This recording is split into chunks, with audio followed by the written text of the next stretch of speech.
See how they live below Tobacco Road. She gave him revenge. Cajun style.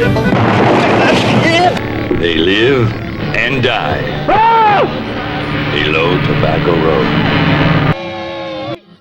Hello, and welcome to the Video Psychosis podcast. This is episode number 8. I'm your host, Strong Knots. With me today, a very special guest speaker. Go ahead and introduce yourself.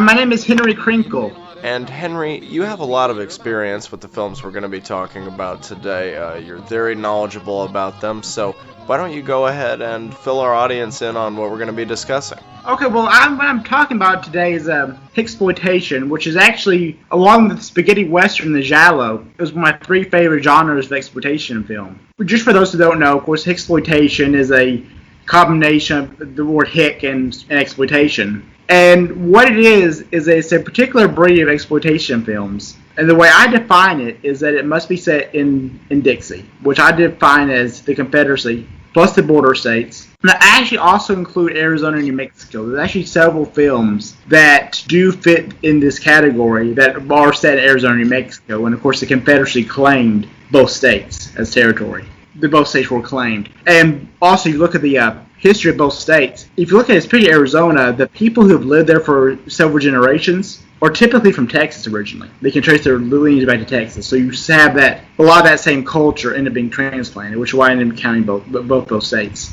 And then also you must utilize redneck stereotypes as part of its selling point. So what this means is that films that are not set in Dixie do not count. That even if they do follow the exploitation formula very closely. So something like Just Before Dawn or Martyrs, I would not count, even though they do follow a lot of those same tropes. I don't count. I do count them as something what I call a neo-hixploitation. It's similar to how, the Eyes Lore Mars, which is an American film that's very clearly influenced by the giallo. I don't count that as giallo because it's not Italian or not Spanish. So I do count that as neo-giallo. So the stuff like, Eyes Lord Mars or Alice Realis, similar along those lines is what I usually use for those films, neo-hixploitation. Films that do not utilize those stereotypes do not count even if they are set in Dixie. First, like the Mutilator, which I like a lot. It's set in North Carolina, and apart from the accents, though, it doesn't really utilize a whole lot of stereotypes, so I don't count that. That's just a slasher film to me. It doesn't really play on those, like somebody Takes a Chainsaw Massacre does, or something like The Hills of Eyes, or The 2000 Maniac, something like that. And just going on, it also has no firm start or end. It's always been part of film and will always be here. So you go all the way back in film history. Yeah, you see something like Child Bride, or looking ahead. Yeah, you see something like the Wrong Turn movies. So what that means is there's no boom period. Like for instance, with blaxploitation, you had that firm boom period. You had 71 where you have a Sweet Sweetback. Shaft comes out 71. 72 had a few films come out, but those 2 films showed there it was an audience for those types of films. You see a few films kind of trickle on 72, but in 73 and 74 you just have this explosion of blaxploitation. And then by 75, again, you're still seeing a few films, but it's definitely starting to decline. And by 76, you still see a few more films. You see them into the early 80s, but after 76, it's pretty much clear, the movement died out. Like 80, 81 would be for the slasher film. With Halloween at 78. You got a few films trickling in 79, but mostly because Halloween came out, of course, towards the end of the year. And you had that boom period, and then it starts to go in decline. So it's more of a slow burn of exploitation. And hixploitation never really had that boom. Right. But there also was no death either, like there was for blaxploitation, like there was for the early 80s style slasher movie. But I do count there was still a golden age of sorts, though, even though it wasn't exactly like what it was for blaxploitation or giallo or the eco-horror films of the same era, which I roughly date to about 72 to about 77 is roughly, I think, the golden age for that. And give or take a few years. Like I said, it's not quite set in stone like it is with other genres. And so that's basically what I do define as exploitation. And so what we're going to talk about on the show today, we're going to try and break a lot of these films down into different subgenres of hixploitation. Is that right? Right, correct. I have them broken down into subgenres and talk about representative films of each one. Okay, so what would be the first subgenre on your list there? Okay, the first subgenre we're going to look at is the Don't Go Down to Dixie film. And the formula for this film is you have some kind of outside group. It might be people from the city, as in Deliverance, or hippies, as in Texas Chainsaw Massacre. Or it might be Yankees as in 2000 Maniacs, but they're traveling through the rural South where they end up,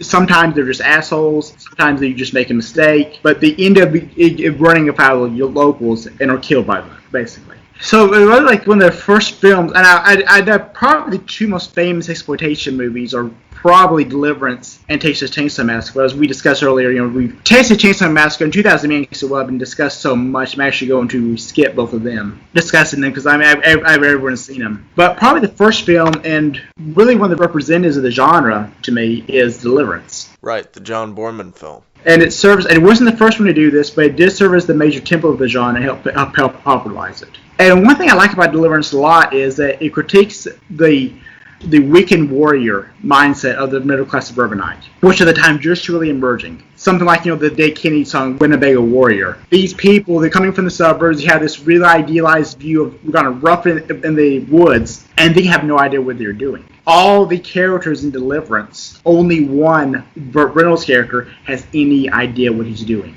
Yeah, he's like the survivalist of the group. Yeah, he knows what he's doing. He actually has respect for his surroundings. The others, they're just out there having a fun time. No idea what they're doing. So I do think that's what it critiques. The idea at the time of just emerging is a lot of times they are causing environmental damage, and they have no idea what they're doing. And one thing, too, about Deliverance is there's actually a theory, I think Deliverance is a very good example of this theory, within film that's called Redskins to Rednecks. What it argues is that if you look up, and I think the Western genre tends to get a kind of a black eye here because I think there's a lot more subtleties than a lot of people would give it credit for. But if you look at the classic Westerns during the 30s and 40s especially, how it would portray the Native American characters. How these people are just going through the frontier and then they're attacked. Well, around the time that became socially unacceptable to do, around the mid to late 60s, what you start seeing is films that take that same template, but now instead of your Redskin characters, now you have redneck characters. Because, again, if you break Deliverance down on its basic elements, it's basically just a Western set in modern times. Especially Texas Chainsaw Massacre as well, because if you break it down, it's basically a remake of Stagecoach. Yeah, the John Ford film. The John Ford film is basically follow that same template, but it's now set in modern times. So if you take these films and you break them down, you see these same trends coming up, and that's one thing I really am fascinated from the historical perspective of the genre. But moving on, the other film I'd like to discuss is Southern Comfort. Directed by the great Walter Hill. In 1981, and Walter Hill had a really, really good period during this time. This late 70s, early 80s. He made The Warriors, made Long Riders, which is one of the best Jesse James films, and then he made Southern Comfort. If I was to make a Don't Go Down Dixie film, this actually would be it, with Southern Comfort. Because as you know, I'm a really big fan of Cannibal Holocaust. And around the time Black Frost lost me, I've seen Cannibal Holocaust. I was watching, Deliverance, Chainsaw Massacre a lot. And I thought, well, what if someone was to take what Cannibal Holocaust did and apply it to this genre? It really reveal how, a lot of these people, they come down to these, North Georgia or whatever, and they kind of tear the place up. It just show, well, whatever someone wants to do that. And I saw Southern Comfort, someone actually made that film. What it's about is these members of the Louisiana National Guard are in the bayou, and they come across these boat owned by these Cajuns. They steal the boat, and as a joke, they decide to start firing blanks on them. Well, the Cajuns, not understanding that they were blanks, start tracking them down one by one and killing them. Because they take that as a threat against them. Basically, doing is a Vietnam War film set in southern Louisiana. You can really tell, especially with the scenery, the swamps and everything, how it would relate to the jungles of Vietnam. And it just does just a wonderful job of creating this really paranoid mood throughout the film. Of you never know what's going to happen. Again, a lot like what Vietnam vets have said about Vietnam itself, is you never knew when the attack was going to come. And you were in that constant state of paranoia. And I do think also it's almost like a revisionist take on the traditional Don't Go Down Dixie film. Kind of like how you had the revisions to Westerns during the... and you always had revisions to Westerns. even back in the 50s, you had something like Lieutenant Gun, which is one of my favorite movies. But the genre really it peaked during the late 60s and early 70s. So I really do think that Southern Comfort is a film in that same spirit. And Southern Comfort has a terrific cast. You've got Keith Carradine, Powers Booth, Fred Ward, T.K. Carter, who we've talked about a couple times on the show. Brian James plays the lead Cajun. Yeah, it's a really, really fascinating film. It's absolutely one of my favorites. And another one, too, is Hunter's Blood. Excellent movie. Wonderful movie. It's a very, very tense film. And that further along, I think it really takes the whole weekend warrior critique of Deliverance and takes it even further. Yeah, these people, they have no idea what they're really doing. And they look at this, the way these people live is kind of like a fetish. And Hunter's Blood takes place in Arkansas. Right, so it's in Arkansas. It's actually kind of hard for them to find. It's still not on DVD. I don't believe it's on DVD anywhere. It is on YouTube, though. Yeah, Embassy released the VHS, but it's never been on DVD. It is available online in several places. Not in the best quality exactly, but even in lesser quality, it's still a film that's highly recommended, definitely worth seeing. Really tense film, really great use of music in it. Alright, it's a wonderful film. I definitely really recommend it. This is another movie with a really interesting cast, including the recently departed Billy Drago as one of the bad guys. That's right. And I don't really want to spoil a whole lot of it, but it's definitely, I think, one of the hidden gems of the genre. And now another film is Macon County Line. Macon County Line, it leans more towards drama than horror. It's not horror so much in the case of, something like 2000 Maniacs, something like that, but it's still a very fascinating film. And it kind of takes the whole formula, you have instead of the 1950s, you have Max Baer Jr. starring here, who's really, really good as this, good old boy sheriff from the 1950s South. Because before I watched it, I'm like, I had read, good reviews for it, but I was thinking, okay, I know that it still stars Jethro Bodine. Okay, I might be able to get some good entertainment out of it anyway, okay, yes, it was probably going to be a mistake casting Jethro, but no, Max Baer Jr. was really, really good in that movie. Yeah, that is a really good movie. Yeah, he did a fantastic job. Because again, part of the problem with when you have a really recognized character like especially one like a Jethro, is it's really hard to overcome that. Mm-hmm. You get typecast after you do that. Another one is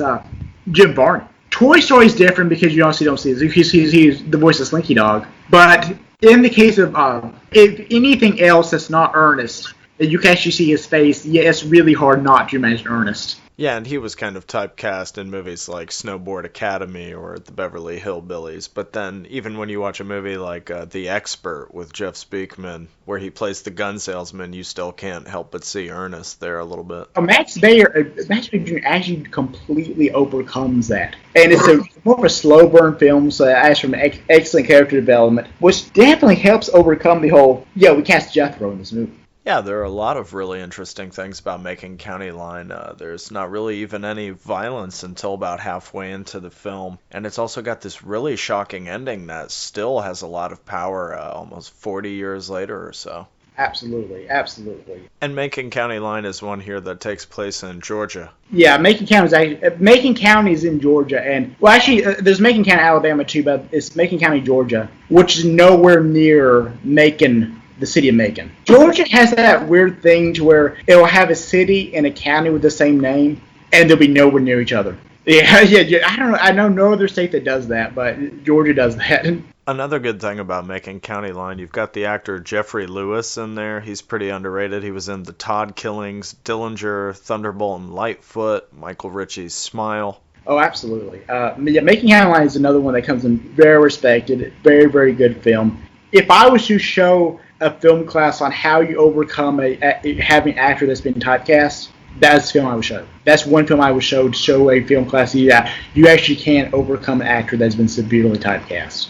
The next one is Poor Pretty Eddie, which is probably the most bizarre film in the genre. When I say this film hits on the stereotypes, I mean we're talking about like psychotic Elvis impersonator stereotypes. That's the kind of stereotypes we're actually the level we've hit with this film. And what's about this black singer is basically held hostage by this kind of fat redneck woman and her basically boy toy, who's this completely just delusional guy who thinks he's a wonderful Elvis impersonator. That's right, because there's a scene where he busts out the guitar to play a song before dinner, and he drops it on the floor before he even gets to play a lick of it. Right, I mean, it's a very bizarre movie. It's also incredibly insensitive. Not the most insensitive or politically correct movie ever made. But it's in doing that, though, it's not just like in an edgelord kind of way. It ends up helping the film a lot because it strips us away any protections we might think exist. So we feel like we're in new territory where anything can happen. We really just cross the line here. We what all the there's structures on there's lines that won't be crossed, and this film obliterates those lines. That's what makes it such a special movie. And it is actually an incredibly unsettling film. Yeah, that's the kind of stuff we're dealing with. The one thing I like about it too is, Frank Zappa had this interview. It's from the late '80s, where he talks about the music industry in the '60s. And one thing he talks about is why we got so much great music during the '60s is because you had all these young artists coming up, but the guys that owned the record companies were basically these old cigar-chomping white guys from the old era. Well, they looked at it, that what was coming up with this kind of strange music, and said, "Hell, I don't know. No one understands these kids. Just put it out there, throw it against the wall, and see if it sticks." So because of that, you end up getting some really bizarre music during the '60s. And what Zappa argues is what ended up happening to that is that eventually those guys who took the attitude of, well, I don't understand these kids, just put it out there anyway and see if it'll sell. Maybe we'll get lucky. Now you have these guys who try to figure it out, what the kids are going to like. And when you have that mentality set in, you lose something. And I think we can see a lot during film during the '70s as well, of the idea of you had New Hollywood come up, which of course affected the exploitation films as well. But you had all the old guards still running the movie theaters the studios for the most part. So they looked as long as I can sell it, don't worry. Like again, I think a really good example of that is Roger Corman giving these young directors a title and a poster and saying, make sure I can sell it. After that, you can do whatever you want. And in the '70s, something like Piranha, and you're watching Piranha at first, and you're like, okay, this is going to be a Jaws ripoff. Okay, you see the poster. Okay, it's obviously supposed to be Jaws with Piranha. And then you start watching it, and you're thinking, okay, it's actually more comical. It's more of a parody, okay. And as you watch more and more of it, you're realizing Joe Dante took what's supposed to be this kind of simple Jaws ripoff, and is now making commentary about the military-industrial complex and American war crimes in Vietnam, and the use of Agent Orange. The idea of, the Piranha was developed by the U.S. government to destroy the North Vietnamese, and now that's being turned on the United States. And again, I don't want to get too, but like the idea of, in the 1950s, when the military came in, it would be, they was coming to save the day. And in the Piranha, they come in to basically cover up war crimes. So that's the only thing you could get when you get into the do whatever you want, as long as I can sell it, which mentality that you had during the '70s, that you had in film, that you had during the '60s with music. I think Poor Eddie is just a wonderful example of that mentality and what you can get when you have that mentality. You don't have focus groups. You don't have, this sold, and you're trying to figure out this formula. When you do that, you destroy art. Right, and another thing that's interesting about Poor Pretty Eddie, we've talked about casts a few times on this list already. This is one that certainly has an interesting cast. Pretty well-known actors in here. Shelley Winters plays Bertha. Slim Pickens is in this, one of many Slim Pickens movies on the list. You've also got Ted Cassidy, who played Lurch on The Addams Family, in here. I was surprised by that as well, considering how again, just how far out it will go. That you have pretty well-known people in this. Slim Pickens was quite the star of exploitation. But anyways, I'm moving on to the next genre, which is the good old boy genre. And with this genre, what you see, it's really more kind of like the parallel to kind of the Black Caesar style of blaxploitation film, where you have the kind of this these young kind of good old boy. Is someone like Burt Reynolds. He's funny, he's fast talking, he has great lines. He's strong. Very witty, can outwit anyone. And again, typically in these movies, the antagonist is the sheriff. Now, he's like, again, it's something like Dukes of Hazzard is basically follows this genre very well. Which actually is I have not seen this movie, but Dukes of Hazzard is actually based on a movie called The Moonrunners. Again, very, very actually closely actually. So when you think of the good old boy genre, think of basically a movie version of the Dukes of Hazzard. And kind of like the first film I want to talk about here is the Black Oak Conspiracy, which is probably one of the purest examples of the genre. And again, what decided this guy, he comes home, he'll come from Hollywood. Jesse Vendt plays the main character. He's very, very good in this movie. Well, he comes home and he discovers that, basically the sheriff of the town has worked out a corrupt deal with the richest man in the county. They're going to sell off the nursing home to make a profit. So you do have the idea of the guy coming home and kind of saving his hometown. And then particularly the final shootout shot in a gravel pit is one of my favorites. The gravel pit really gives us kind of this bleak feel that works really, really well in the film. And then another film is White Lightning, which is probably one of my favorite Burt Reynolds movies. And this is really where I think Burt Reynolds truly emerges as a great action star. You know, with Deliverance, there's more of a drama, and with Smokey and the Bandit, there's more of a comedy. But with Burt Reynolds here, really does emerge as a great action star. And it's also really a showcase of how great car chases were in the days before CGI. Absolutely, in the 1970s with films like Vanishing Point and the original Gone in 60 Seconds. It's because there was a sense of real danger that cannot be recurring. I mean, you can do technically more impressive stuff when you have multiple cameras, when you have CGI. You can do anything you want, technically. But what you cannot do is create a sense of actual danger. Mm-hmm. Again, you're looking at these car chases movies from the 70s and the 80s, and you're thinking, this was actually dangerous. People actually could have died doing this. And there is that actually, it gives that actual extra shot of adrenaline, knowing, yeah, this is very dangerous to do.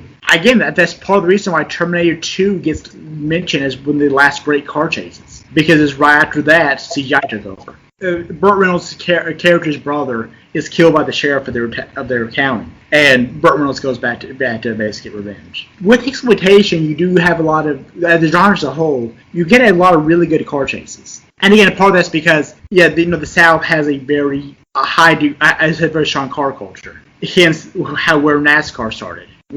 So you have that as well. So you have that as well. You know, NASCAR of course starting in the Deep South in Appalachia as well. During Prohibition, where basically these guys that are running illegal liquor started getting ahead races because you had the most souped-up car. But yeah, White Lightning is a film I definitely recommend. I also had a sequel called Gator. That's actually a really fun film. It's nowhere near as good as White Lightning. I mean, if you're going to do the Burt Reynolds retrospective, I mean, does it show up?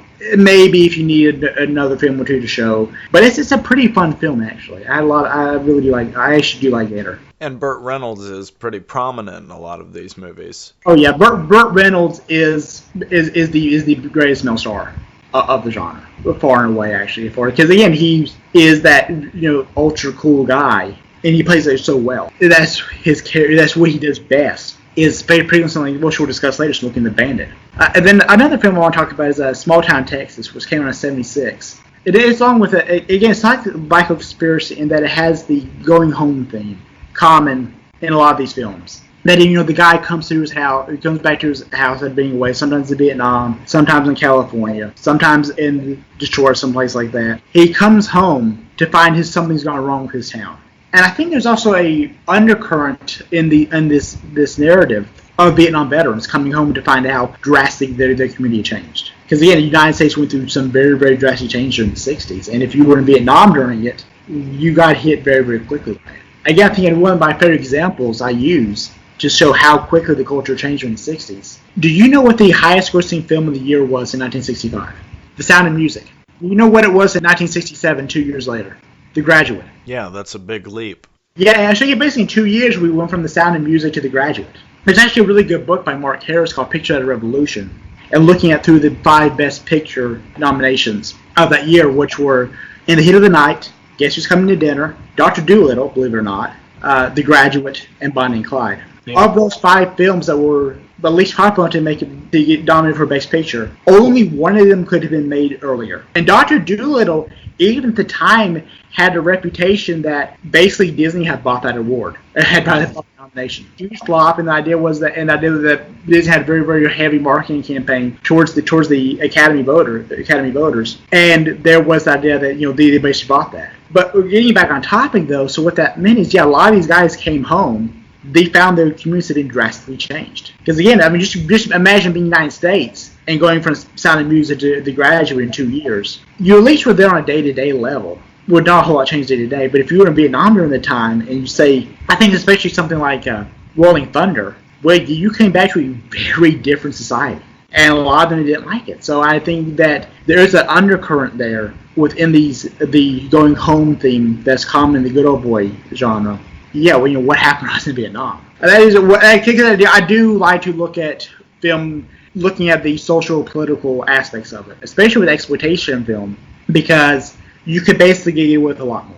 Again, it's like, I mean, that's one of my examples is, it was very difficult to make a movie criticizing the bombings in Nagasaki and Hiroshima during the 1950s in the United States, unless you made it about Godzilla.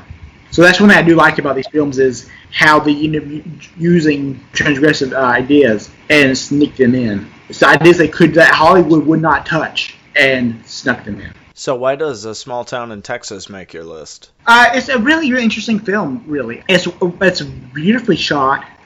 It's not as good as Black Oak Conspiracy, but it's a really entertaining film. Timothy Bottoms is in it playing and is very, very good playing the main character, Polk. It also has a really cool poster as well. I actually have the poster. I haven't have it framed yet, but I actually do have the poster. But I definitely recommend it if you're not seen it. And kind of the last film here I want to talk about for this genre is White Line Fever. That's another great one. Which is one of the movies actually set in Arizona. White Line Fever feels like the movie Convoy should have been. Convoy actually had worked. Peckinpah had made Convoy during the peak of his career instead of when his career was coming apart. He had made it like 1970, 71, 72, basically right after Straw Dogs or something like that. And so, again, anyone who has, problem with the Convoy is, check out White Line Fever. And one of the things the movie's greatest strengths is that it does feel like, capturing that working class wage. These truckers are being fucked over by both big business and big government. You have these small independent trucking companies, and they're able to survive, able to have a middle class life. And then you have the rise of the big company. They're basically drastically reducing these people's power. Or like in the movie where they force the characters to do the wrong thing just so that they can keep a job. Right. Again, if you look actually, and this is true, if you look at the history of the trucking industry, it used to be a really solid middle class job. It's not anymore. And then you have problems with, accidents being caused because people are being run too much and that kind of thing, trying to squeeze every last profit out. So it is the idea that during the 70s, as you saw the more and more consolidation of business, at the very beginning of that trend, something like White Line Fever kind of challenged that. And that's one thing I really do like about that movie. Yeah, that's a great movie. And Jan Michael Vincent plays the lead in that film. Yes. Again, it's another film I greatly recommend. This is also another Slim Pickens movie. And one thing that I really liked about White Line Fever, it's flooded with American International references. There's a scene where it shows the side of Dick Miller's big rig, and of course Dick Miller was a regular for Roger Corman, but the side of his big rig has the name R. Bertie Corman on the truck, and it says in quotes, "The Brat."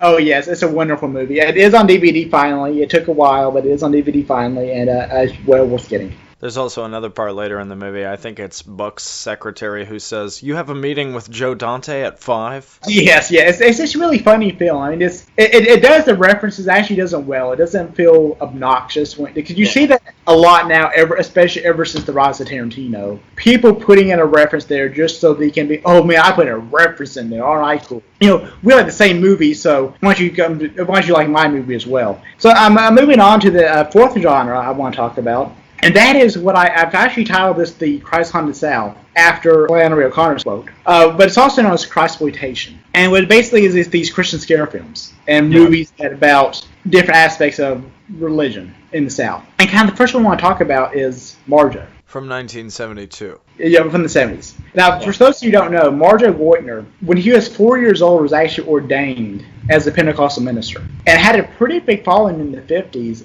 He would be going around these revival circuits, most in the South, a little bit in the Midwest as well, and would preach these people. Well, around the time he was, when he was a teenager, he ended up leaving Christianity, wandered around for a few years. And then his 20s, he realized, I'm flat broke. So I'm going to go back on tour. I am going to basically just drum some more support by going around these revival meetings and getting money. But instead of just doing that, what he did was he invited a film crew to come to follow him around, and he was going to reveal the tricks of the trade, how these ministers work to get these little people to send their money.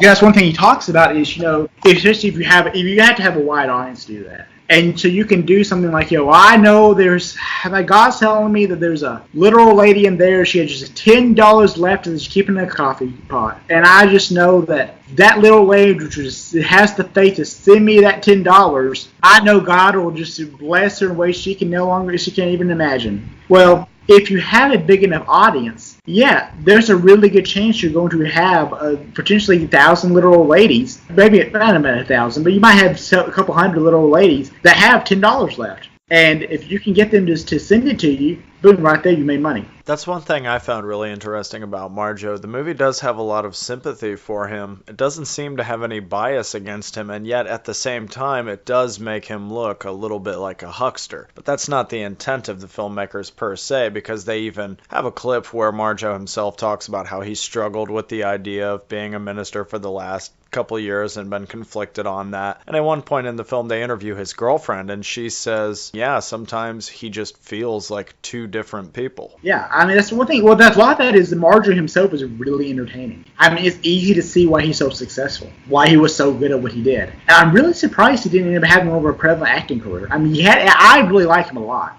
Yeah, but I think he really could have had a more of a mainstream career. He really should have. And the movie even makes you feel really bad for him at one point, because he talks about how growing up, his mother would smother him with a pillow because she didn't want to leave marks on him. Right.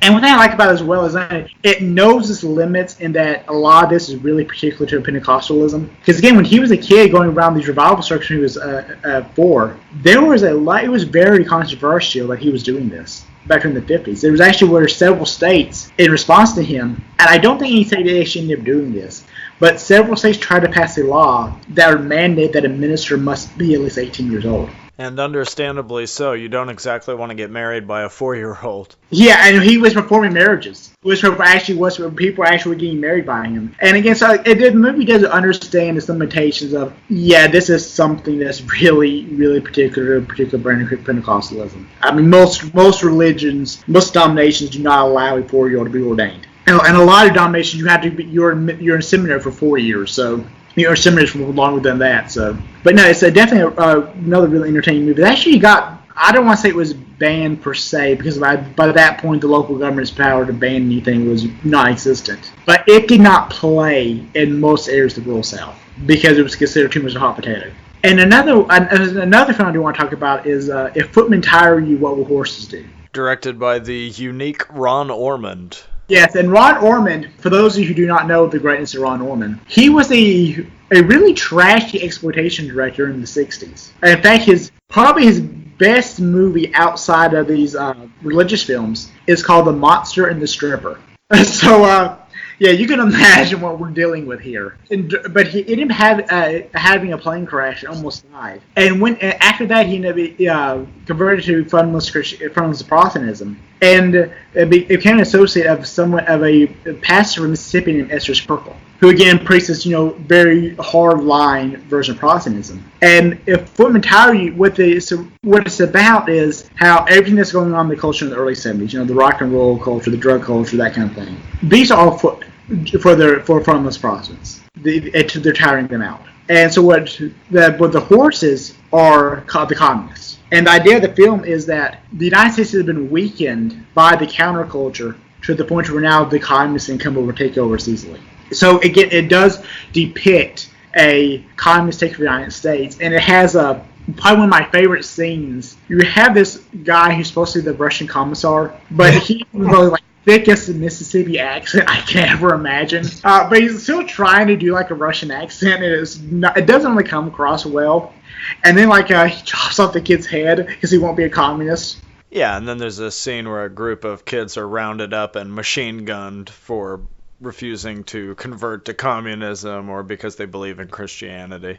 Oh, it's a live-action Chick track. If Jack Chick was to make a movie here, as you know I'm a huge fan of, but if Jack Chick was to make a movie, this is what it would be. And it's absolutely bonkers, a really wild movie. Oh, yeah, one thing I like about that movie, too, is, because both of us have been involved in, this really transgressive art for a long time. It is far more fucked up than any of the little transgressive little dickweeds could ever hope to be, because it's so earnest. Orman's not trying to, I'm going to be this edgelord, all this kind of stuff. Ron Orman's like, yeah, this is what I believe in. That's why the film has its power, is because it's not him trying to be edgy. It's him actually saying what he believes in. And that's one thing I absolutely love about this movie. And then he made another movie called The Burning Hell, which is based, I also made a article about what hell will be like. And it's more Jack Chick, child soul winning, but it's also introduces one, and the focus on hell introduces, the whole fire and brimstone sermons, which are really common in Southern Christianity for a very long time. you're starting to see it in decline, but especially at that time, the fire and brimstone sermon was still prevalent. That's what that film brings to life. Again, I said another film I really, really like. And the basic plot of The Burning Hell, there's these two biker buddies who kind of thumb their noses at the Christians, and one of them dies in this horrible bike accident, and instead of reporting it to the cops, the other biker immediately goes back to the church they were just at to tell them what happened. Yeah. There's a really odd relationship with law enforcement in these films. Over half the good old boy genre, the sheriff's the bad guy. I mean, he might be incompetent, he might be really vicious, but he's still the bad guy in most of these movies, and it's just so bizarre. But I see as well, actually, one of the things I really like about it as well. And that's a really interesting film, just like If Footmen Tire You. Definitely also worth watching. It's even shorter than that film, I think. Probably one of my favorite moments in The Burning Hell, there's a great bit of dialogue where preacher Robert G. Lee, and I'm not sure where he got this statistic from, but he says, every hour over 3,000 people go to hell. Again, it's back into this isn't anyone trying to be transgressive. He has that power that a lot of the look how offensive I am doesn't have. There's another film I want to talk about is Race of the Devil, which was made in '75. After there was that period of time, mostly during the early to mid '70s, where there were a lot of films about satanic cults, which is mostly all a response to the Manson murders. But the exploitation, though, really did not take on the whole satanic cult genre so much. Those are really popular set in California, and the Manson murders took place in California, and a lot of the hippie culture based out of there too. So it'd be easy to do. So Race with the Devil is one of the few exploitation films that actually do focus on Satanism and satanic cults. Warren Oates and Fonda are in it, and they're both really, really good in this movie. I really do. One thing I like about them together is that the way they play off one another. Yeah, because they play sort of polar opposites. Peter Fonda is the cool guy, and Warren Oates is the bedraggled, sort of a little uptight dude. Right, I mean, because again, Warren Oates plays a world-beaten character better than anyone else during the 70s. And of course, hey, it's Easy Rider, he's cool. But the way those two play off each other, but it's not just you actually do get a sense that they actually will be friends. Because a lot of films try to do that, the whole polar opposites, and it doesn't work, and it's because it doesn't really feel like these people will actually be friends. Yeah, because in other films it doesn't feel authentic. It's just a really well done film, and also one thing about it is the idea of capturing post-Watergate paranoia of how many people could be on this conspiracy because again, it's one of those stats is how thoroughly Watergate destroyed the trust of the American government. Because if you look at the stats, I mean, back during the 50s, there was upwards of 80-90% of Americans were saying that the trust of the federal government to do was right most or all of the time. It has started to decline anyway because during Vietnam. And with Watergate, it dropped below 50%, and it's never been above 50% ever again. And the film does a really good job of kind of capturing that mindset. It's also a very suspenseful movie, kind of like a chase scene in its own way, where most of the film is just them on the run with their girlfriends. Right, but it is a really, really well-done movie. And for anyone who enjoys the pairing of Warren Oates and Peter Fonda in this film, there's another really great film out there you should check out called 92 in the Shade. They're both in that. Another really great movie. I have not seen that one. I'll have to check it out. Anyways, so the other movie I want to talk about here is The Legend of Hillbilly John. And it was actually one of the few, what I call folk horror entries in exploitation. What folk horror is stuff like The Wicker Man or The Witchfinder General, older pagan traditions, and it uses that as a template. And that's a genre that's become pretty popular once again with the recent release of Midsommar. Right. But yeah, at the time, though, I mean, folk horror just never really caught on, which I'm really kind of surprised at. Because you would think the hippies would have dug it. But it never really caught on like it did, like I think it should have during the 70s. But one thing that Legend of Hillbilly John stands out is the fantasy themes of the genre. It's actually really, really good. It really almost feels like if Ray Harryhausen had a brother from Tennessee, this is what the Legend of Hillbilly John feels like. Something like that. Unfortunately, it actually is not on Blu-ray. There was a company, the name escapes me who it was supposed to be, that was supposed to make it. But it kept on, it was supposed to be out, and it kept on, I was really excited, so excited for it, and then it just kept on being delayed, and finally got canceled. Kind of like Renee Dalder's Massacre at Central High. But if it ever does, if you do try to find it, it is worth trying to find. Hopefully, we'll get a DVD release one day because it's a really interesting, very unusual film. That's yet another film from this list that's really excellent, also unreleased, but is available on YouTube for those of you interested. Yeah, it is a very, very good film. And the other one I would talk about is the Day of Judgment. And Day of Judgment was made in the early 80s, and it's a imaginary Jack Chick. I know I've been mentioning Jack Chick a lot, but I'm a big fan of him. Made a slasher movie. But it does offer some fire and brim sewing together. But it's basically about this set in the southern town of the 1920s. The death is going around killing these bunch of sinners, one by one. And it's more like an anthology film, it's set up in different stories. The stories match up really well together, and the film has a folksy charm that really carries it a long way. I mean, it's a really, really well.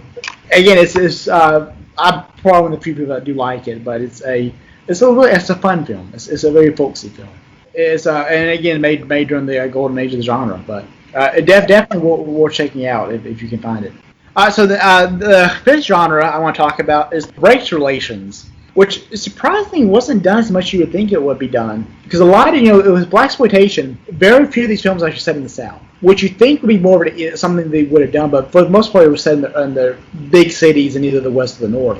But there were a few films set in the South, and one film is called The Black Six. Starred these NFL stars, because for whatever reason there was that time period back, and not everyone was bad, of course. There was that time period when we were convinced that professional athletes would make actually good actors. Again, and you actually just, of course, Fred Williamson did play in the NFL, Jim Brown as well, but those are the exception. Yeah, Mean Joe Green is not quite on the level with those guys. Yeah, Mean Joe Green was like, and then later on you have Shaq, which I think our entire generation is still really traumatized by Kazam. Yeah, that's why we invented that fake movie with Sinbad. Yeah, So the Black Six is about these NFL stars are playing these 6 black bikers that go to this small town in the South and kick the Klan's ass. Incredibly combines hixploitation,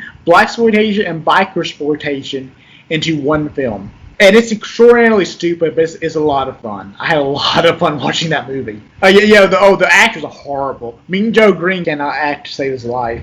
Yeah, I mean, it's actually pretty comical because there's a scene toward the beginning of the film where the Black Six are at this old lady's house, and they're like throwing bales of hay at each other, and she's like watching them from the window just like, oh, y'all are crazy. Yeah, they're not good actors at all.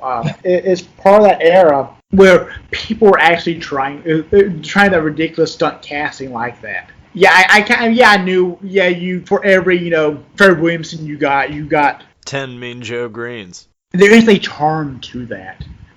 I hadn't actually seen this movie yet. Joe Namath was also in the film.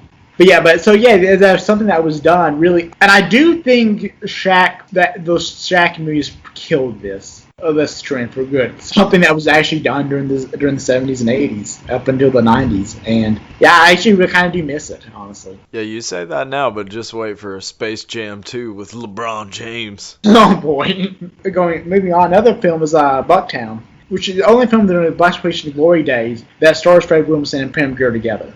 So that novelty is a lot of fun. That novelty alone is a lot of fun, and it's more Williamson's film than it is Grier's film. She does come across more as a side character, which when most people do complain about this movie, that's the complaint, is that Grier is ultimately just a sidekick.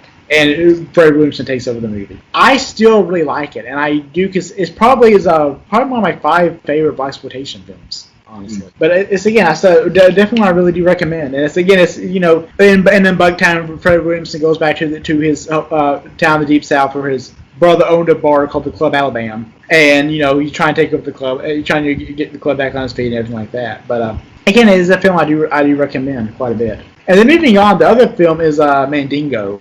Mandingo was made by Dino De Laurentiis, and it was one of the few Hollywood shock films actually work. Because the problem with Hollywood making a shock film is that for you to actually do a shock film, you have to be willing to go all the way.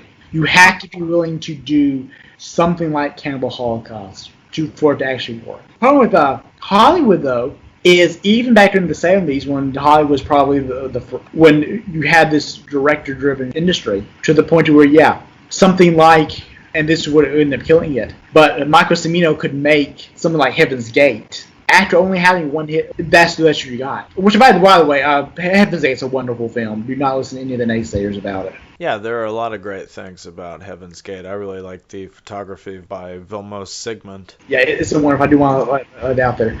But the problem is with Hollywood, even in the 70s, you had investors. And investors get scared off. CEOs are really, really bad about actually addressing kind of controversy because they're worried about them getting chewed out because their stock might drop a little bit if someone's complaining about something being made.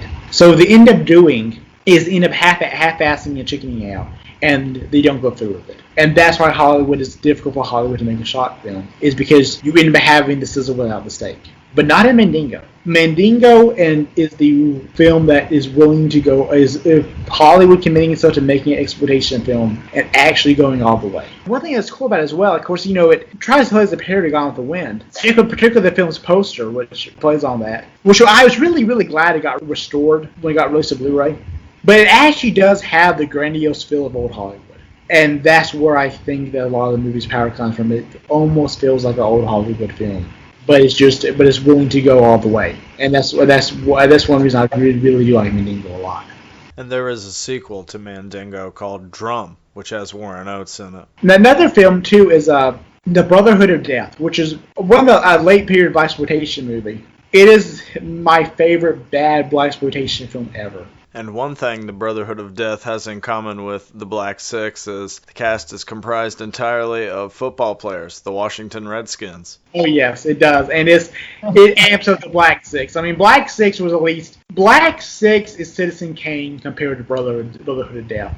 I mean, Brotherhood of Death is, on a technical level, is absolutely atrocious, but it's one of my favorite bad movies. I actually prefer this film to the Black Six because it's just so crazy and over the top. Do you remember in the beginning where the characters are in Vietnam, they learn how to make mud taters? Yes. Oh yeah. It's probably one of my favorite. Because the thing about blaxploitation is, we've got to balance with ourselves. A lot of these films were pretty bad. Yes, you do have the stuff like Coffee and Candy Tangerine Man, and those are the minority. Most of them were really, really horrible. But they're still entertaining because of the energy that you have. And if you do want to get deeper into what the genre actually is like, and how really poorly made it is for the most part. Yeah, Brotherhood of Death's a wonderful thing to start with. Yeah, and one thing that's actually really interesting about the Brotherhood of Death to me, throughout the film you'll notice a lot of billboards that are promoting the Ku Klux Klan. They're actually like advertisements for the Klan, like, come join us. And these were real billboards that were in Smithfield, North Carolina. They were actually taken down the next year, 1977, a year after this film's release. That's why the movie was filmed there, is because that's one of the few places where those signs up. Yeah, that was actually, it was real. But anyways, now moving on to another film I really like is Tick, Tick, Tick. And what's bad is it's set in Colusa County. It's the state's never named. It was actually filmed in California. It looks exactly like Mississippi or Alabama. I mean, I remember looking at it. It feels exactly like Mississippi or Alabama. Because I remember when first time I saw it, I was thinking, I wonder if they filmed this. It had been filmed like in somewhere down here. California, really, because they did a really good job of capturing that feel. But what's about is it's set in 1970, and it's a black majority county. So because the black voting, the black turnout's now to the point where they can now elect a black sheriff, who's Jim Brown, and the white sheriff, George Kennedy, losing his job. And one thing that's interesting about Tick, Tick, Tick is it gets tagged as just a knockoff of Into the Night, but I actually like Tick, Tick, Tick a little better. Yeah, me too. Because it's a more complex, challenging film. Because what In the Heat of Night does is, it's basically, and I do like Hit the Night, but it is the movie that white liberals want to hear. Because you have the, kind of dumb, incompetent white Southern sheriff and the much more competent, much more intelligent black police officer from Philadelphia.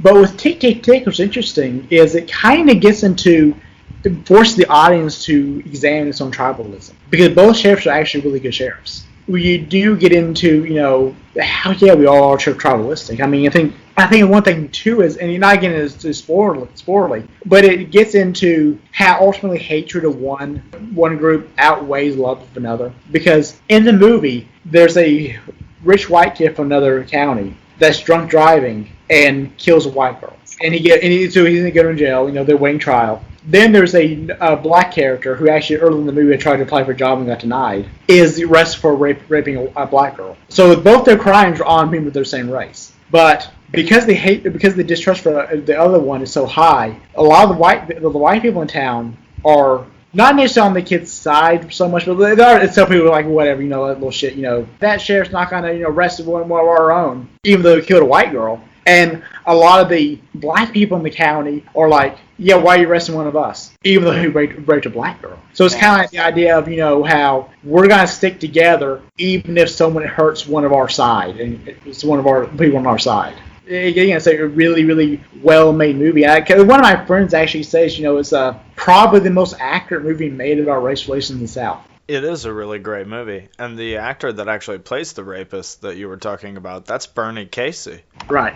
And again, so that great scene, or that character's applying for a job, and he says, he's asked, Jim Brown asks, why do you want this job? He says, we got a soul sheriff now, and he says, I'm not gonna hire you because I'm not the black sheriff, I'm not the white sheriff, I'm not the soul sheriff. I'm the sheriff. Yeah. So. That I'm gonna enforce law equally. I don't care. I'm not gonna pick sides. I'm not gonna get you drugged into this bullshit. So again, it's definitely for all the it's just a Heat in the Night knockoff. It's really so much more than that. And it is one of the movies I do think is better. It's better than Heat of the Night. Yeah, it's fantastic. Really underrated. Yeah, I really wish it was. It's not out on official DVD. It's on that DVD-R stuff that MGM does. But I really do hope that it gets an official Blu-ray release soon. Definitely. And I love the opening to that movie where the guys have a bet going on whether the sun will fry an egg on the sidewalk. Yes, I have had days that hot. No, again, it's a wonderful movie too. One of the best movies of the early 70s. Now, moving on, another movie in this genre is Goodbye Uncle Tom, which probably has one of my favorite premises ever for a movie. What's about it's a takeoff in the Mondo films like Goodbye Africa. These Italians were going into Africa, make these really sensationalistic movies about what's going on in post-colonial Africa. Well, what this movie does is an Italian film crew goes to antebellum Dixie to make a movie about slavery. And one thing that's cool about this movie is it's actually used like actual historical characters. So that makes it feel really very realistic. And actual quotes people have said. And it doesn't have any sapping moralization. It just straight up goes for the throats in that Italian style. And that's one thing I just absolutely love about that movie, is how far that's willing to go. And it feels like a documentary, actually. Like an Italian film crew actually went to Antebellum South and made a documentary. Yeah. And Riz Ortolani actually did the music for that film. He composed Cannibal Holocaust and also a song from this film, Goodbye Uncle Tom, popularly used in Drive, the Nicholas Winding Refn film. Which, again, that's one thing I like about Italian movies, is that, particularly with Spaghetti Western Giallo, is that even when the movie is bad, the music is actually normally really good. And it's because he had so much talent that was working on a bunch of different movies. And I think there's 3 genres I'll say that about, where it's like, okay, yeah, the movie's bad, but more times than not, even when the movie's bad, the music will still be really good. And it's Giallo, Spaghetti Western, and blaxploitation. And there's another movie is The Klansman, which stars Lee Marvin. Now, again, this is another movie that I'm like one of the few people to like. And it's the critics are right. It's completely trashy melodrama, but it's also a lot of fun. Just as trashy as over the top as it is, I still really did have a lot of fun with this movie. And Lee Marvin's giving it all in this movie. He carries this movie on his back. That being said, as much as I do enjoy The Klansman, you do know Sam Fuller was actually originally slated to direct. Yeah, which I really, really wish he could have done, because Sam Fuller was one of them, especially with this material, I think he could have done something really amazing. Because he does. Because at times it goes into being a war movie, and Sam Fuller is, in my money, one of the best war directors to ever live. Because one thing about war movies is that typically you don't get the great movies about a particular war until after the war's ended, and it's been over for a while. Because it does need time to really sink in what the war meant. It needs time to sink in to the public mind. There are some exceptions. Air Force, by Howard Hawks, which I wouldn't know if I'd call it a great movie, but I do really enjoy it. It was actually made during World War II. But Sam Fuller, though, made 2 movies about the Korean War while the Korean War is going on. I'm really surprised he got, particularly The Steel Helmet, that I'm really surprised he got made. So both are wonderful films. That The Steel Helmet, I go back and forth between either The Steel Helmet or The Steel Helmet or Fixed Bayonets as what my favorite Korean War movie is, but those are 1 and 2. And so, yeah, I do like The Klansman. I do wish Sam Fuller had directed it because he fits his style a lot more than did Terrence Young. Yeah, and it would have been interesting to see Sam Fuller tackle that similar subject matter about a decade before he made White Dog. Right, because again, White Dog is another great film. Sam Fuller, I think Sam Fuller really is an underappreciated director. The Big Red One is probably, again, one of my favorite World War II movies. I don't like quite as much as Dirty Dozen, but it is one of my favorite World War II movies. But anyway, so moving on. So anyways, another is the comedy section I have. And again, this is, more of the comedy, except at this point, more of the funny ones. The first thing I want to talk about is this movie called Drive-In, which again, another of my favorite movies. They made it as a result of the state of Texas are offering tax breaks if someone would come in to make a movie in the state of Texas. And this is one of the things that took advantage of it. Similar to why some of those slasher movies were in the early 80s made in Canada. Stuff like Prom Night and My Bloody Valentine. All Canadian because they're taking advantage as tax breaks. And it's a pretty acceptable movie. What going on in a 1970 drive-in in Texas. But one thing that's great about this movie is the movie that they're watching in the drive-in is called Disaster 76. Of course, 70s disaster movies, which were really popular at that time. And most of them have not aged well. But as 2 of the 2 most popular movies of that genre were Airport and The Towering Inferno. So the first time I'm watching this movie, I'm like sitting there watching, I'm noticing most of the stuff I've seen, and there's something from Airport. Oh, there's something from The Towering Inferno. Oh, there's more from The Towering Inferno. No, this is not about to happen, is it? So I'm watching it, and then, they decided to, let's combine The Towering Inferno and Airport. Where a plane hits a really tall building. I'm like, yeah, that did not age well. And then there's also like an extended Jaws parody thrown in there for good measure too. Yeah, Jaws is another one, but I was thinking, hey, this movie's really good. I wonder if it's on DVD. Oh, that's why. There's quite a few popular songs on it, so I think that's why it actually eventually get one of those DVD-R releases. Yeah, like you've got Loretta Lynn, Conway Twitty, Merle Haggard, George Jones, Tammy Wynette, Hank Williams on there. Right, but it's still a really good film. And the Disaster 76 is the best part of that movie. Again, another one I actually have had the one sheet for, and I'm really happy to have it. Yeah, Drive-In is excellent. Definitely worth checking out. Hilarious movie. But anyway, so moving on, of course, I think probably the most popular exploitation comedy film is Smokey and the Bandit.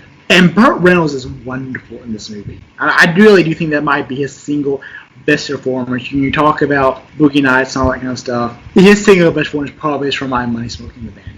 And Jackie Gleason's also really good in here as well. And the 2 play off each other really, really well. That is, the way those 2 play off each other is ultimately is the secret of the movie. And the film's running jokes are great. I mean, the way the sheriff's car keeps on being destroyed, it's still really funny every time it happens.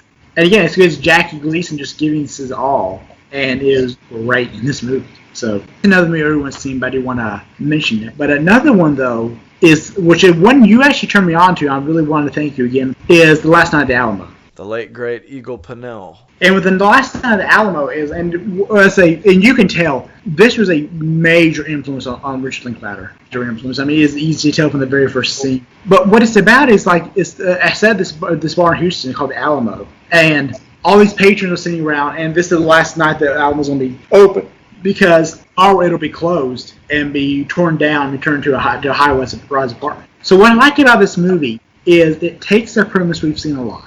We've seen a lot of movies about a bunch of patrons sitting out of business about to close down for development. And get something new with it. Because in most of these films, the people are like, yeah, we're not going to take this anymore. We're going to fight back and make elaborate schemes to do this. And, then they fight back and they win. It makes us feel good. Not in this movie, though.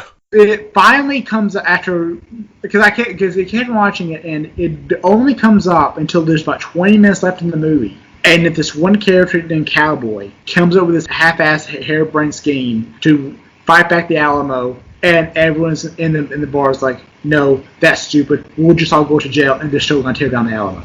That actually was going to happen because, yeah, in those cases, yeah, it's going to be one drunk guy coming over towards the end of the night saying, yeah, we're going to do this. And it was like, no, that's stupid. Again, I guess it also does change, how Texas is being urbanized as well. The changing of, and how these characters are in a lot of ways attached to their old ways. Because one really great scene, Cowboy is talking about making a Western. And what's interesting here is this is the absolute worst period to try to make a Western in ever. I mean, it was after Heaven's Gate. So basically everything that got greenlit right before Heaven's Gate, that's already been made. And so the Western is completely dead at this point. Of course, then a few years later, Pale Rider would come out. And then Unforgiven and Dance with the Wolves. And we kind of get into this, basically the cycle we have now, the Western, which you have one film that comes out every so often, maybe once or twice a decade at most, that does really well. And it was, it's a Western back, and it never ended happening.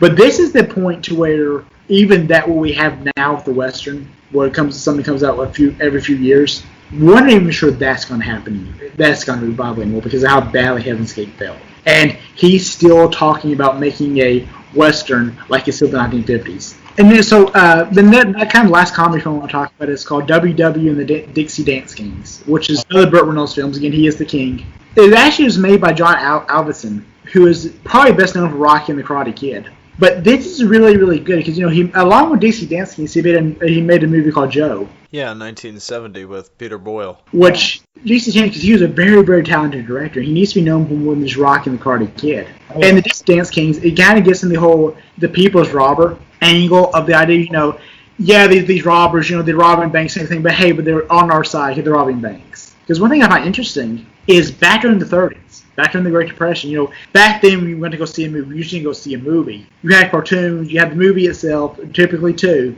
You also had news footage. During this time, because there was so much anger at the bank, when people would hear about Bonnie and Clyde robbing banks or whatnot, people would cheer. Yeah, because they were folk heroes. Yeah, fuck you. Whatever. You ruined my life. Fuck you. I'm glad you got robbed. When the Hays Code came in, that genre they were really going after was the gangster film because so many people are identifying with the gangsters.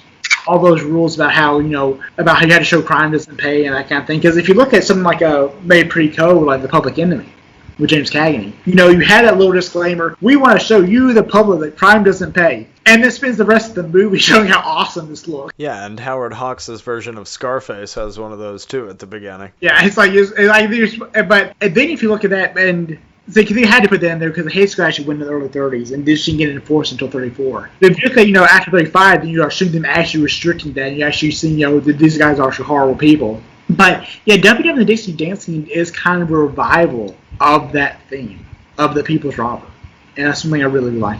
And before we move on to the next subgenre, I would like to say that Last Night at the Alamo is one of my favorite movies that we've discussed on this show, and it is available on YouTube. Definitely check that out. Yeah, again, that is a wonderful movie. It is on YouTube again, so you can check it out if you want to. Yeah, hopefully it'll be out soon, because again, this is a absolutely wonderful movie. Now, another thing is the creature features. Let's say, animal-themed horror. The first one I want to talk about is Eaten Alive, which is the movie Tobe Hooper made right after Texas Chainsaw Massacre. I will want to say I do like Eaten Alive a lot. That being said, it was a mistake to film it so close to Texas Chainsaw Massacre.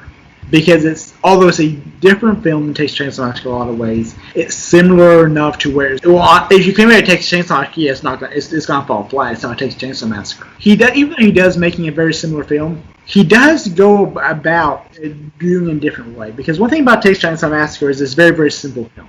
And I mean that as someone who considers it to be one of my three favorite films of all time, along with The Good, the Bad, the Ugly, and Taxi Driver. But and that's why it works so well, because it's so to the bone and it's so simple. With Eaten Alive, though, it's an elaborate film. And it's kind of that mad elaborateness that actually contrasts it to Texas Chainsaw Massacre. And it plays to the film's favor because it makes it stand out. Instead of, Tobe Hooper was trying to make the Texas Chainsaw Massacre happen twice. Now we have, he actually was trying to do something different with similar material. Because the thing about Texas Chainsaw Massacre is, yeah, it was catching lightning in a bottle. You were never going to copy that again. And when Tobe Hooper realized that, that's when he did his best post-Texas Chainsaw Massacre work. And of course, it has one of my favorite lines. Written by Robert Englund, my name is Buck, I'm here to fuck. which was stolen by Tarantino. Of course it was. Of course it was. Yeah, I don't blame for that one. Yeah, and I think actually probably my favorite line of dialogue from that movie is when William Finley, I think it is, from Phantom of the Paradise, he's like talking to his wife in the hotel. He's like, "Why don't you just put your cigarette out on my eyeball?" Yeah, that line movie really has some great dialogue. Another one I want to talk about is Squirm, which actually was filmed in Georgia. And if we're not seeing Squirm, basically there's a huge lightning storm, and it ends up electrocuting these earthworms that turns them to man-eaters. With the eco-horror genre, basically movies like Jaws and Piranha, that kind of stuff, you have these stuff that's made by animals actually threatening, or at least a perceived threat. And then you have the stuff that's like the animal's not actually that threatening, like slugs or ticks. So with those films, you typically end up seeing more of a comedic tone, but Squirm is actually fairly straight. And it's really I really find interesting about it as well. And it has some pretty good makeup, actually. It works actually really, really well. It's not just, also about a good film. It's not like, about Night of the Lepus or something that most films that try to do something that's not actually threatening end up being. And also just utilize that kind of documentary feel, which I liked as well. Yeah, but Squirm is a really good movie. I just do like that movie a lot. And Squirm also features the actress from Cockfighter. Her name is Patricia Parsi. Another film, too, that I want to talk about is Stanley. Basically a lot like Wood with snakes, though. And one thing that's cool about this movie is that with the misfits revenge genre, which is stuff like Willard or Carrie or stuff like that, you have typically a teenager or young adult is being used. But here you have an older character. He's older than what typically you find in the genre. Because typically, the peak of the genre, the two best from the genre, Willard and Carrie, you're dealing with people who are in their late teens and early 20s. But Stanley is a really good film. Alex Rocco is actually in it. He's really good, but it's also really odd to see Mo Green in something like this. But again, it is Stanley I do recommend. Because I really do like the misfits revenge genre. And again, it's something that really can't be made anymore, at least not like it was, because it's just difficult now to... you can do Carrie because do a remake of Carrie, but it just comes across differently now, the whole idea of someone who gets picked on mercilessly decides to kill their entire class. Yeah, that has a whole different context now. And it's something, something I really enjoy, but it just comes across differently now. And then kind of the last one I want to talk about with this genre is The Legend of Boggy Creek. So yes, which is a Bigfoot movie, probably one of my favorite, along with Night of the Demon, probably the two completely different films though. Boggy Creek is interesting, is that it's a very early example of the docu-horror. It was actually a major influence of the Blair Witch Project. So with Blair Witch, everyone talks about Cannibal Holocaust being the major influence. But the Boggy Creek is actually one that the filmmakers actually admitted to. As far as I'm aware, they have not admitted to Cannibal Holocaust. I could be wrong on that though. But they have admitted to that we were influenced by the Legend of Boggy Creek.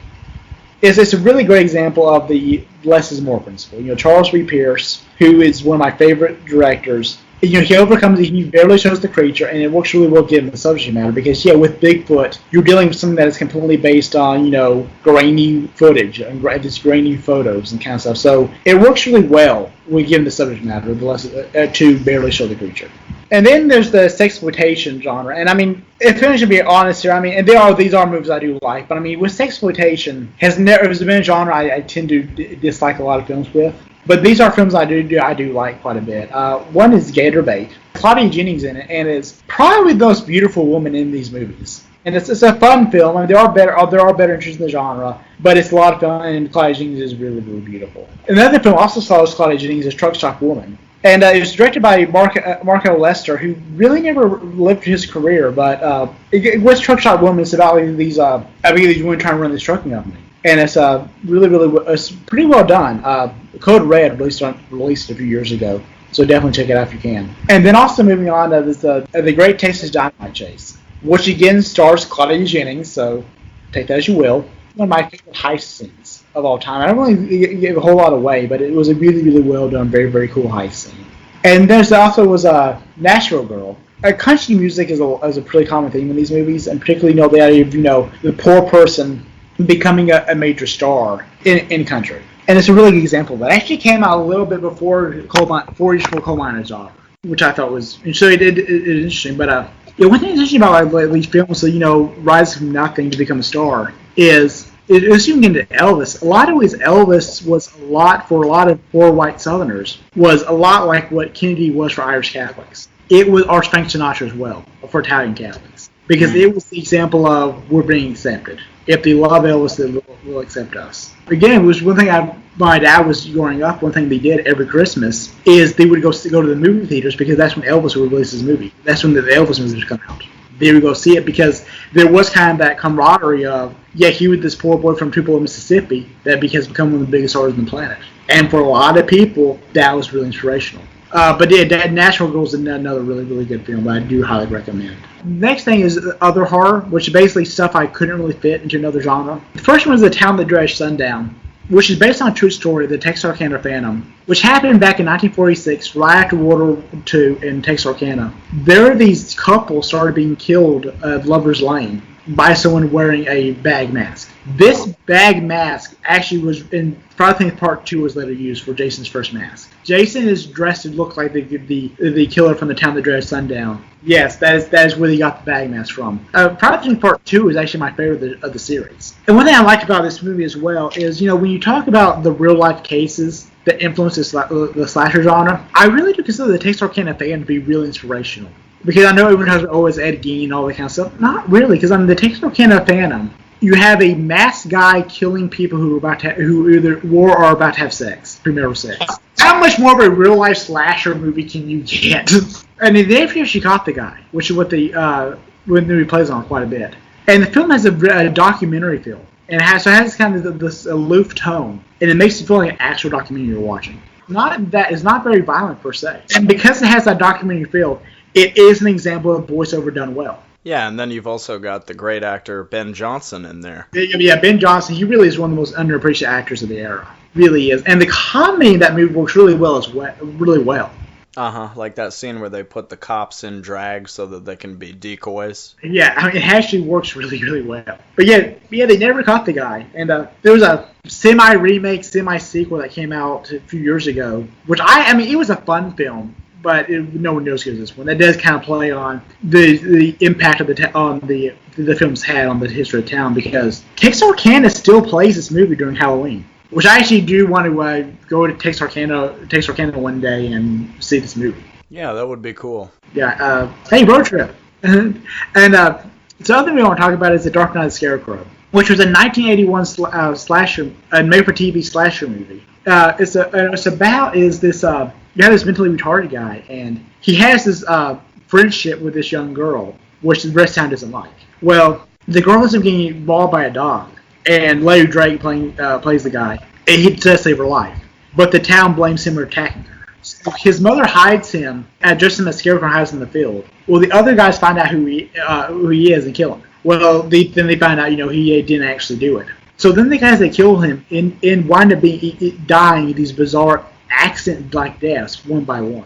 And one thing, because it was made in 1981, which is the peak year of the slasher movie.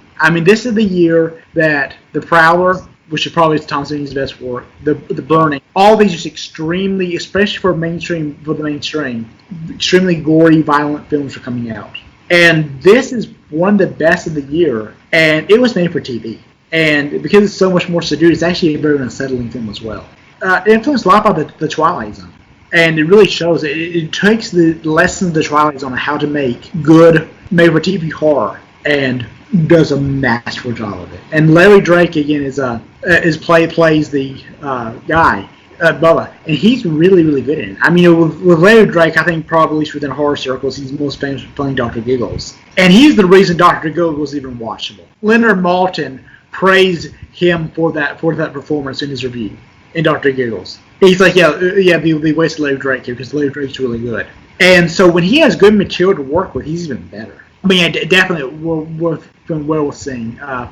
Another film I really like is called They Don't Cut Grass Anymore. Nathan Schiff. Oh, what this film is these two gardeners from Texas go to Long Island and start killing yuppies. Now, of course, in and of itself, it's not enough. I'm thinking, something like Cherry Falls, which takes the morality of the slasher and flips it. So instead of people having sex being killed, it's people who are virgins who are killed. But I do want to still see the uncut version, but it didn't really work. But with this film, though, it is just so balls to the walls insane. It is jaw dropping.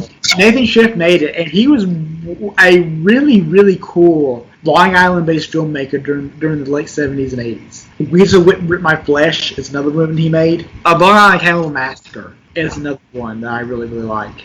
Yeah, but then they don't cut grass anymore, so, fight them over there or fight them over here. What do you want to do? They don't cut the grass anymore is insane. That movie is just nuts. I mean, it's really funny, super, super gory, and it has a really strange opening, sort of like a artsy narration over these images and close-up of, a broken Barbie doll and stuff. Yeah, Nathan Schiff was an incredible filmmaker. I mean, he's really, and wish he could have done more. It could have lasted longer, but and he's a very Long Island filmmaker as well. I have a friend who lives on Long Island. Yeah, I showed him some of these films. This guy, he's a Long Island boy.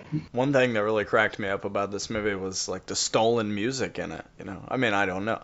I'm pretty sure Nathan Schiff didn't have the rights to use Jean-Michel Jarre in this movie. I'm surprised it was DVD actually because of that. Because typically, I mean, you could get it where you can kind of go to the web. Now that's why a lot of stuff didn't get on DVD, or it had its music changed. I remember for a while, that's why there was not a good DVD release of Happy Birthday to Me for a while. And then later on they did finally get restored, but they just didn't want to pay royalties. And then another we kind of discussed together is The Curse of the Cannibal Confederates, which is pretty much you would expect from Trauma. And it's about these zombie Confederate soldiers coming back.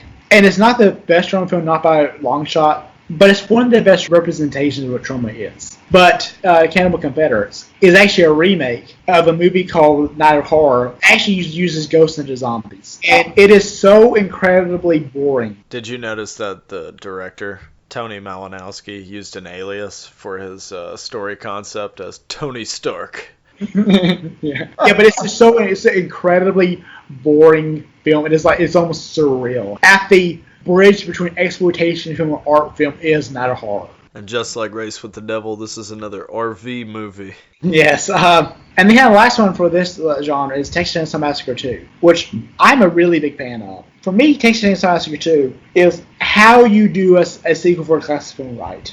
But typically, when you're making a sequel to a classic film, you don't want to remake that film. So what you do is you go and take that same material and say, well, how can we do something different with it? So something like, where Alien was this slow burn film, Aliens is an action film. Evil Dead, and this, I think this kind of gets forgotten about now. Evil Dead is a really hard-hitting horror film. Watching the first, growing up, I was more a fan of Evil Dead 2. And now I'm more a fan of the original. I remember I was so realistic for Halloween, I watched all 3 movies. And I was surprised how not funny Evil Dead was, because I just completely consumed the Evil Dead 2. But the point being, though, is that, whereas Evil Dead was, this, really stark, balls to the walls movie, Evil Dead 2 is basically 3 Stooges. So that's what you do is when you make something of this classic movie, don't try to make that movie because you're not going to live up to it. Hooper understood that he captured lightning in a bottle with Texas Chainsaw Massacre, so he had to make something different, and he made a much more a comedic film, a much gorier film, a film that I think really parodies some of the excess of the '80s a lot, particularly in the opening scene where he kills those two rich kids. Texas Chainsaw Massacre has one of the best soundtracks of the '80s. Cramps and Lords of the New Church and just Timbuk3 and just all those great bands. That's actually how I got into Timbuk3. Yeah, so definitely, it is not as good as Texas Chainsaw Massacre, of course, it wasn't going to be, but it is a really underappreciated movie, I think, still to this day. And because it doesn't even follow the formula of, guys are going through Texas and then being captured by the family. It actually plays a structure more like a more traditional slasher movie. But yeah, it definitely is, which why I didn't count on Go Down to Dixie. So we're going to go now through your final 4 films for the hixploitation list, and the next one is a personal favorite of mine. Very interesting film based on a Charles Willeford book, directed by Monty Hellman, with Warren Oates, Harry Dean Stanton, and several others. This is Cockfighter, 1974. It's one of those movies that could only have been made in the early to mid-70s. And again, this is one of the last eras where Cockfighter actually really was still fairly mainstream in certain parts of the Deep South, and to some extent the Southwest as well. Because it never tried to judge one of his characters. It lets Frank Mansfield work as a character on his own. I think this probably was unintentional as well, but Frank Mansfield, played by Warren Oates, is a very stoic character.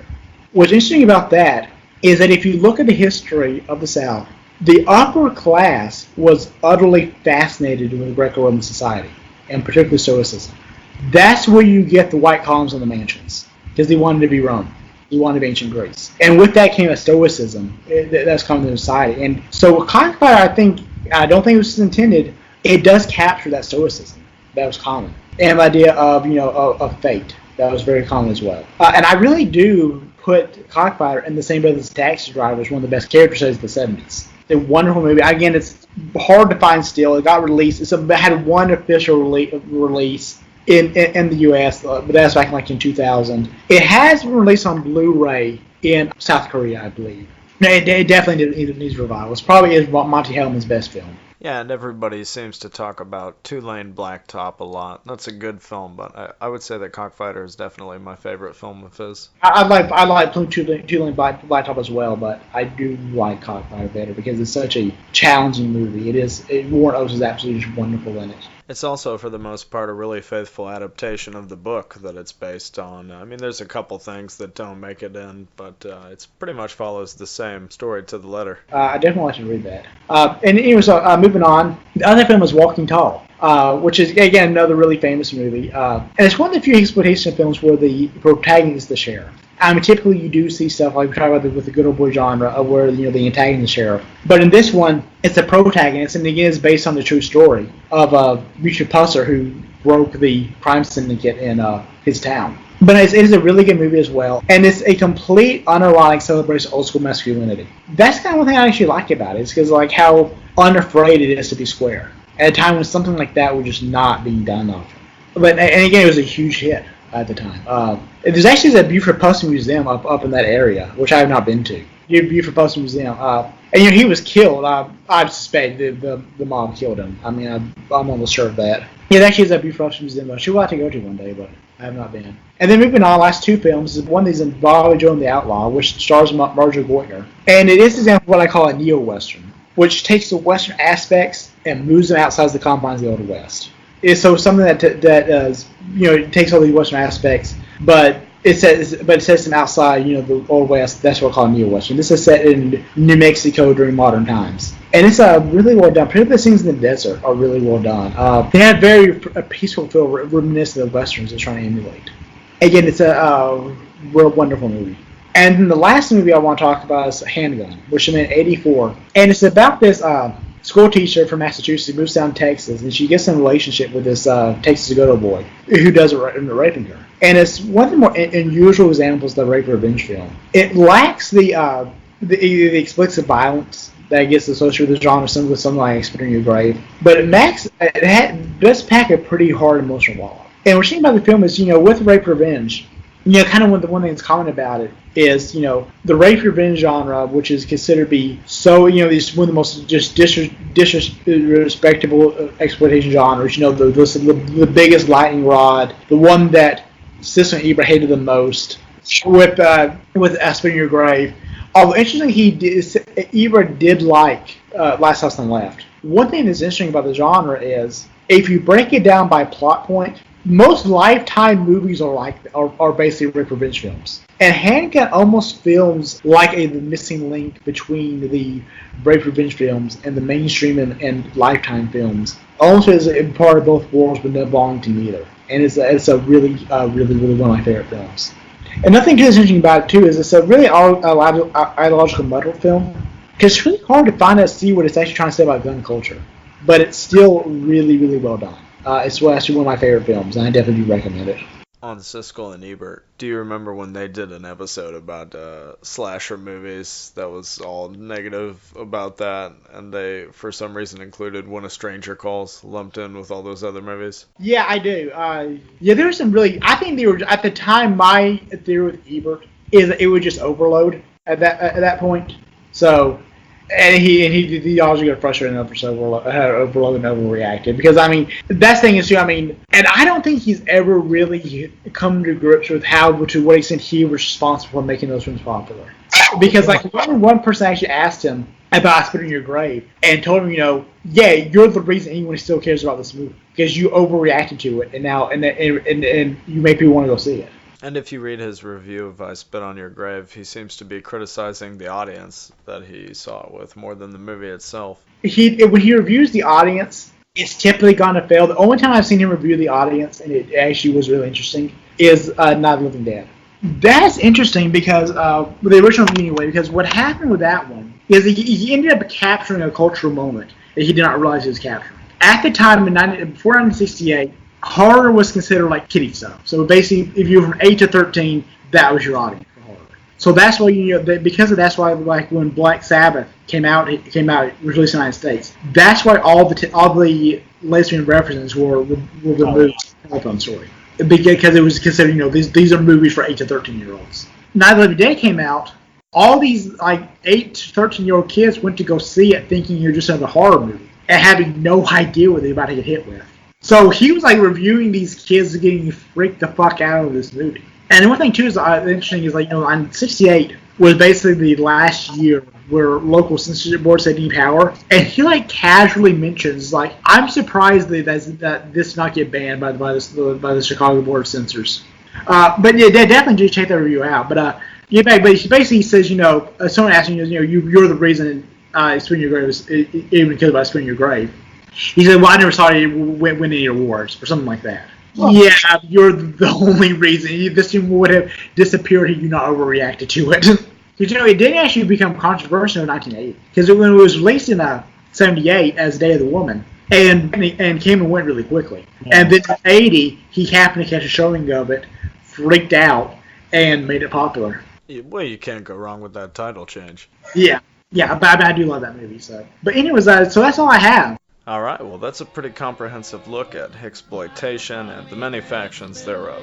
This is a genre that doesn't seem to get as much attention, but it is filled with various amazing and eclectic kinds of films, tons of underlooked movies that are worth your time. I'd like to thank my guest again for his excellent analysis, but for now, that's going to conclude the 8th episode of the Video Psychosis podcast.